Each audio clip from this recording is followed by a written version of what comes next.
사랑하는 하나님, 하나님께서 저희들에게 짐이 있을 때, 어려움이 있을 때 나와 함께 걸어가시는 분이 되어주시고 나의 피할 바위가 되어주시니 감사를 드립니다. 사랑하는 주님, 은혜의 주님이 오직 예수이십니다. 고백하는 하는 이 찬양의 고백이 우리 마음의 고백이 될 수 있도록 주여 도와주시고, 그래서 우리 주와 함께 걸어가는 삶이기 때문에 우리 삶이 하나님 앞에서 사람들 앞에서 항상 은혜 속에서 살아갈 수 있습니다. 주님, 이것이 우리의 삶에 쉬지 아니할 수 있는, 하나님 끊이지 않는 하나님 앞에서의 간증이 되어갈 수 있도록 주여 도와주옵소서.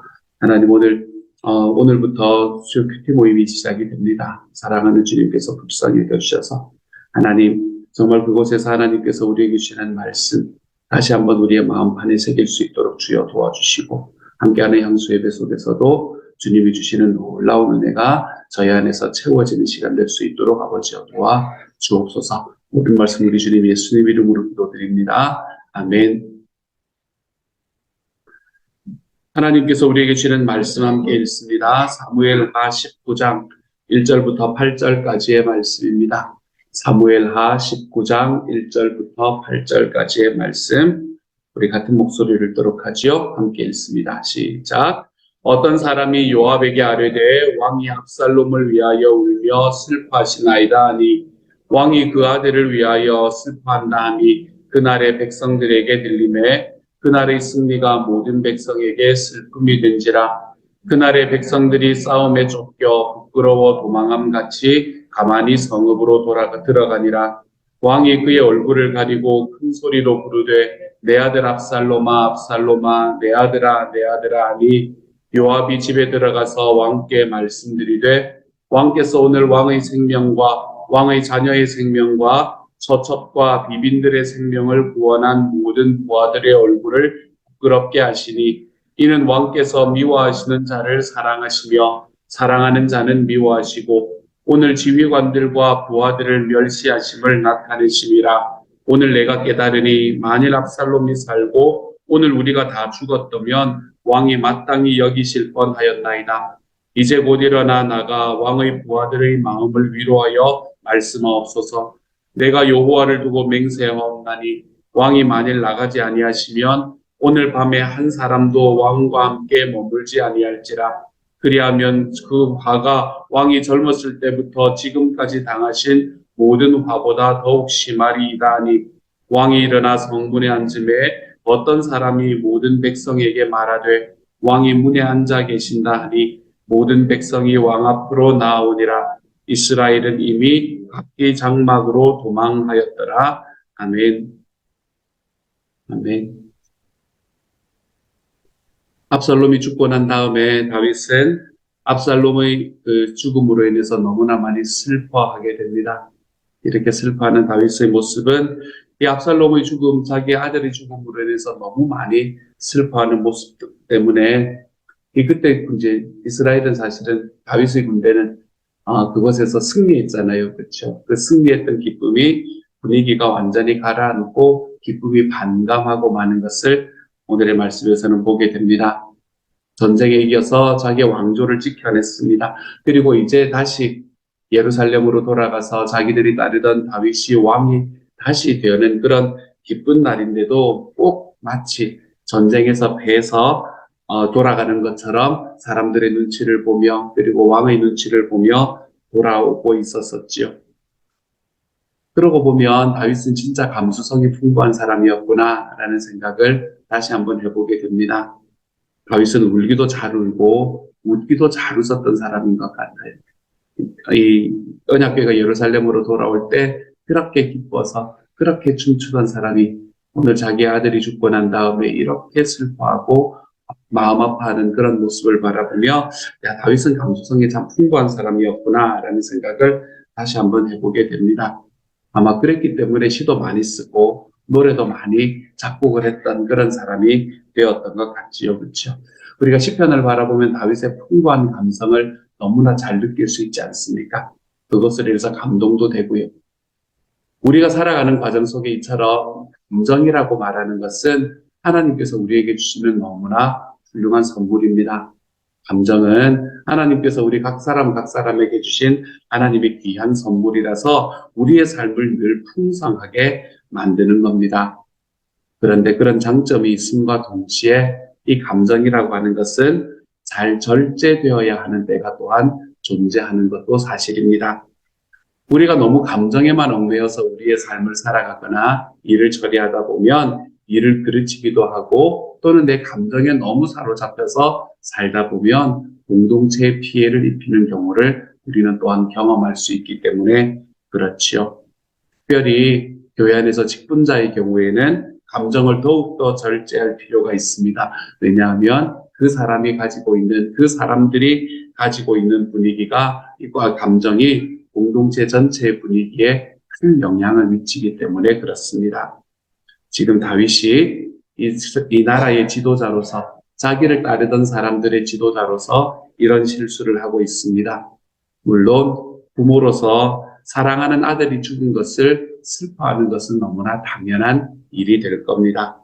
하지만 왕이 너무 과하게 그 감정에 빠져드는 바람에, 너무 과하게 그 슬픔에 빠져들어가는 바람에 승리한 공동체 전체의 분위기가 싹 가라앉아 버리는 것을 오늘의 말씀에서 볼 수 있게 되지 않습니까?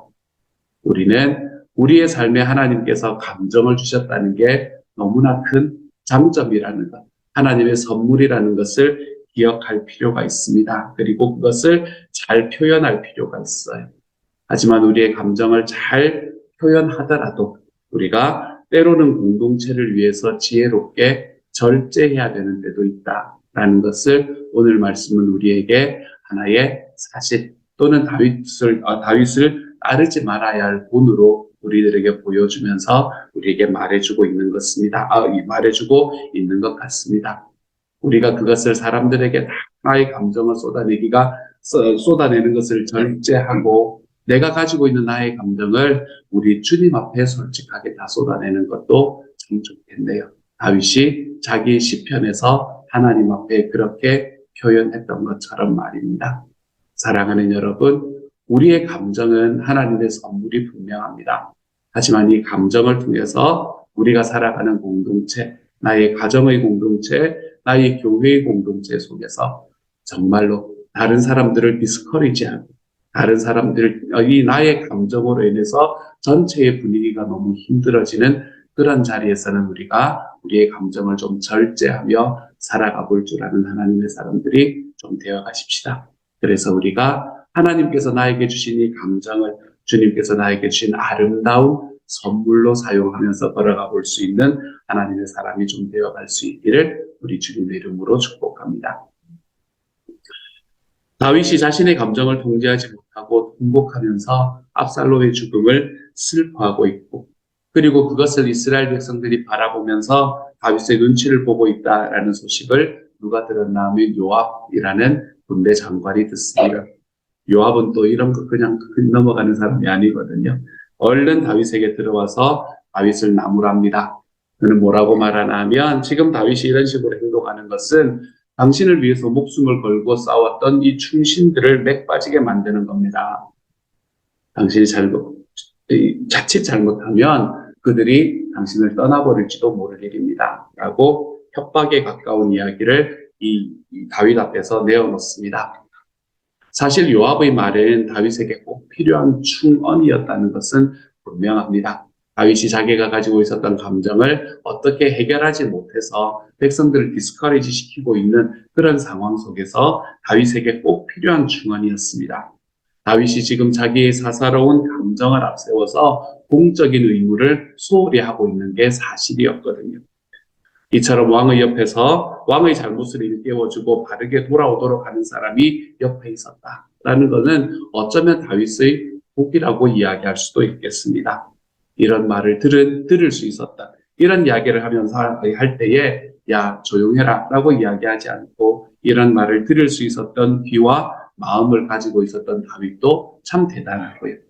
요압이 다윗 옆에 머물러 있었다라는 걸 저는 이게 성경을 보면 볼수록 야 다윗이 참 대단하구나 라는 생각을 하게 될 정도거든요. 하지만 이 요압의 이야기를 가만히 바라보면서 우리는 또 하나 우리의 삶에서 따르지 않아야 할 본으로 보고 살아갈 부분이 있는데 그게 무엇인가 하면 요압은 다윗에게 충언을 하고 있는 것처럼 보이지만 한편으로는 말이 필요 이상으로 과격한 것은 아닌가라는 생각을 제 마음에 해보게 됩니다. 아들을 잃은 아버지의 마음을 너무 몰라주고 있지 않습니까? 그렇죠? 다윗에게 한마디도 공감하지 않습니다. 이 다윗의 마음, 아들을 잃은 아버지의 마음을 한 번도 공감하지 않습니다. 그로 인해서 부하들이 당신을 버릴 것이다 라고 이야기하는 것은 여러분, 이 7절의 말씀은 마치 협박처럼 들리지 않습니까? 그렇게 떠나갈 거고 나도 당신이 자꾸 그렇게 하면 당신을 떠나갈 겁니다 라는 협박처럼 들리게 됩니다. 본인이라 그랬던 걸까요? 아니면 정치적으로 너무나 뛰어났기 때문에 이런 이야기들을 쉽게 할 수 있었던 걸까요? 이런 요압의 모습을 바라보면서 제 마음속에 들어왔던 생각은 우리가 바른 말을 지혜롭게 하는 것이 참 어렵구나 라는 생각을 제 마음에 좀 깊이 하게 됩니다.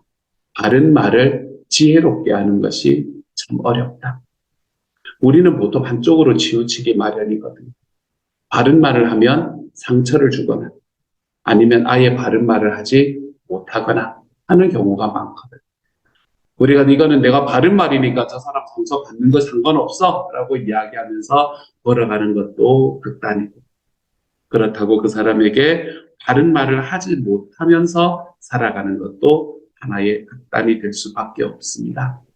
그러므로 우리가 살아가는 과정 속에 우리가 우리의 말을 누군가에게 할 때에 지혜와 용기를 모두 다 구할 줄 아는 하나님의 사람이 되어가야 하겠습니다.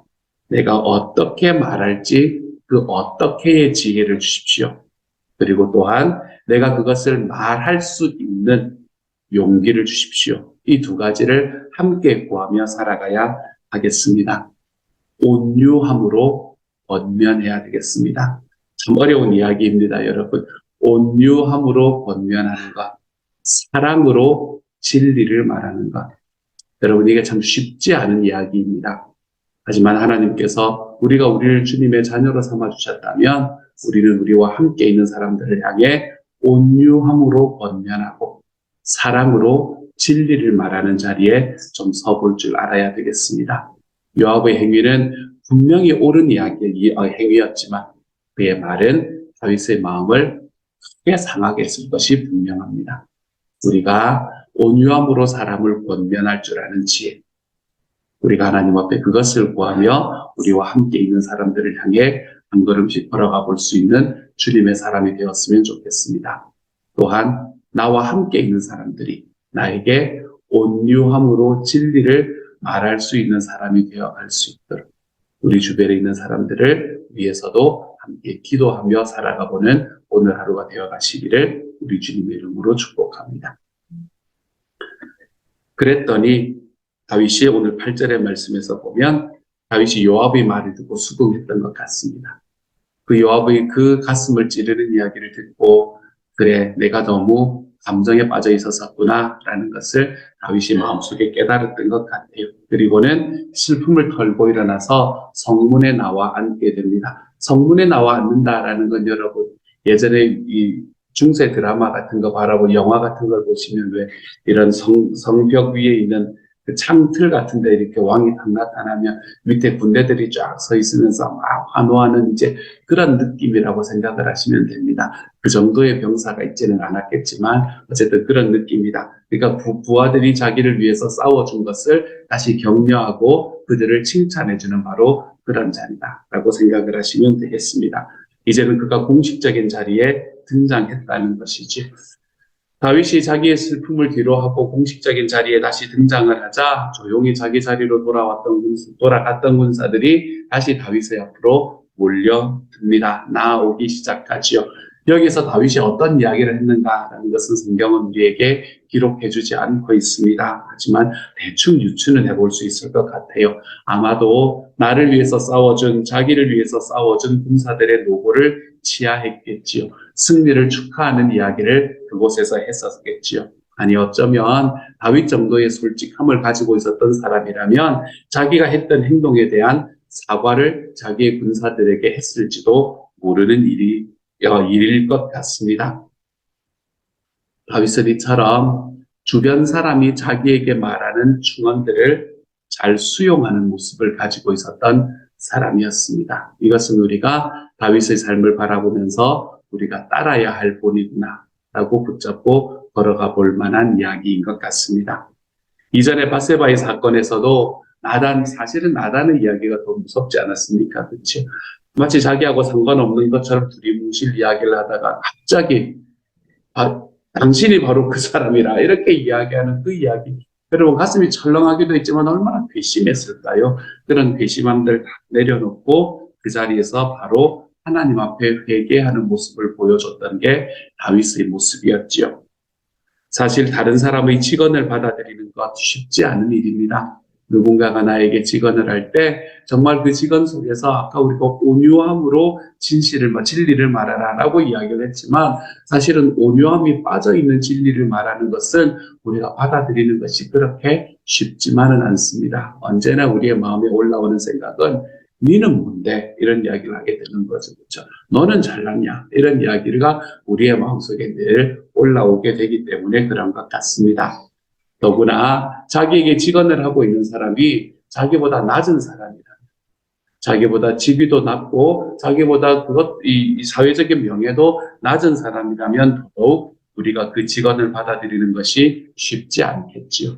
하지만 다윗은 왕임에도 불구하고 자기의 부하들이 자기에게 이야기를 했을 때에 그 의견을 받아들이는 겸손을 우리에게 보여주고 있습니다. 겸손함이라는 것이 사람을 얼마나 아름답게 만드는가라는 것을 오늘의 말씀은 우리에게 말해주고 있습니다. 그래서 아마도 다윗이 위대한 왕이 될 수 있지 않았을까라고 생각해 보게 되네요. 사랑하는 여러분, 다윗이 오늘의 말씀에서 우리에게 보여주었던 것처럼 우리도 또한 좀 넓은 귀와 겸손한 마음을 가지고 살아가야 하겠습니다. 귀를 좀 넓게 여십시다, 여러분. 내 입을 넓게 열지 말고 내 귀를 좀 넓게 여십시다. 우리는 귀는 닫고 입만 여는 때가 얼마나 많은지 모릅니다. 누군가 나에게 이야기하는 것을 딱 차단해버리고 내가 그 사람을 향해서 이야기하는 것에만 나의 관심이 있는 그런 삶을 살아갈 때가 얼마나 많은지요. 하지만 우리는 우리의 입은 좀 닫고 우리의 귀는 좀 열어놓고 살아가십시다. 사람들 앞에서 내가 가지고 있는 자존심과 나의 에고로 인해 그것으로 그 사람과의 관계를 좌지우지해 나가는 것이 아니라 우리가 우리의 삶에 좀 겸손한 마음으로 하나님과 사람들 앞에 나아갈 줄 아는 하나님의 사람이 되어야 하겠습니다. 하나님께서는 이웃의 입을 통해서 우리에게 말씀하시는 경우가 많습니다. 듣다가 보면 나와는 생각이 다른 의견, 나의 잘못을 지적하는 의견들이 나에게 들릴 때가 있습니다. 사랑하는 여러분, 그럴 때에 겸손하게 우리 귀를 좀 열고 걸어가 볼 줄 아는 하나님의 사람이 좀 되어갈 수 있기를 우리 주님 이름으로 소망합니다. 그래서 우리가 우리의 삶을 살아가며 하나님 앞에 다시 한 걸음 겸손한 자리로 주님께서 내가 자격이 없을 때 나를 부르셨기 때문에 나도 내 주변에 있는 사람들을 향해서 또는 나 자신을 향해서 자격을 따지며 걸어가지 않는다. 우리가 내 주변에 있는 사람들이 나를 향해서 하는 온유함이 있는 진리를 말하는 이야기면 더더욱 감사하고 그렇지 않은 상황 속에서도 우리가 겸손함으로 그것을 받아들여 볼 줄 아는 나의 입을 열지 말고 나의 귀를 열며 살아갈 줄 아는 하나님의 사람들이 좀 되어가시기를 우리 주님 이름으로 축복합니다. 이 시간 같이 한번 기도하며 나아가도록 하지요. 함께 기도하겠습니다. 사랑하는 주님, 오늘의 말씀은 우리에게 말에 관한 이야기를 계속해서 보여줍니다. 주님, 다윗은 그 말을 통해 자기의 사적인 감정 속에 빠져 공적인 직무를 좀 내팽겨치고 있는 모습을 우리에게 보여줍니다. 감정을 하나님께서 우리에게 주신 선물이라고 여기는 게 당연하지만 주님이여 그것을 절제해야 되는 시간도 있음을 우리가 좀 배울 수 있도록 아버지여 도와주옵소서. 요압의 이야기는 다윗에게 너무 필요한 말이었습니다. 그는 충언을 했던 사람이었습니다. 하지만 그 충언은 온유함이 없는 충언이었다는 것을 보게 됩니다. 주님, 우리는 충언을 하되 진리를 말하되 사랑으로, 온유함으로 진리를 말할 수 있는 하나님의 사람이 되도록 주님께서 도와주옵소서. 말하기 전에 먼저 공감할 수 있게 하여 주시고, 그래서 하나님이여 그 공감을 통해서 우리의 삶에서 나오는 모든 이야기들이 하나님이여 온유함과 사랑으로 채워질 수 있는 하나님의 사람이 되게 하여 주옵소서. 다윗은 그 이야기에도 귀를 넓게 엽니다. 그리고 하나님과 자기의 삶을 돌아보는 겸손한 마음을 가집니다. 주님이 다윗의 본이 우리의 삶에도 찾아올 수 있게 하여 주셔서 나의 입을 열지 말고 귀를 넓게 열며 하나님이여 나와 함께 있는 사람들의 나를 향해서 하는 이야기들을 주님이여 정말 주님의 말씀처럼 받고 그리고 내 삶을 돌아보며 겸손함으로 걸어가 볼 줄 아는 하나님의 사람이 되는 오늘 하루가 될 수 있도록 우리의 평생이 될 수 있도록 주여 도와주옵소서. 모든 말씀 우리 주님 예수님 이름으로 기도드립니다. 아멘. 하늘에 계신 우리 아버지여 이름이 거룩히 여김을 받으시오며 나라 임하옵시며 뜻이 하늘에서 이룬 것 같이 땅에서도 이루어지이다. 오늘날 우리에게 일용할 양식을 주옵시고 우리가 우리에게 죄 지은 자를 사하여 준 것 같이 우리 죄를 사하여 주옵시고 우리를 시험에 들게 하지 마옵시고 다만 악에서 구하옵소서. 대개 나라와 권세와 영광이 아버지께 영원히 있사옵나이다. 아멘.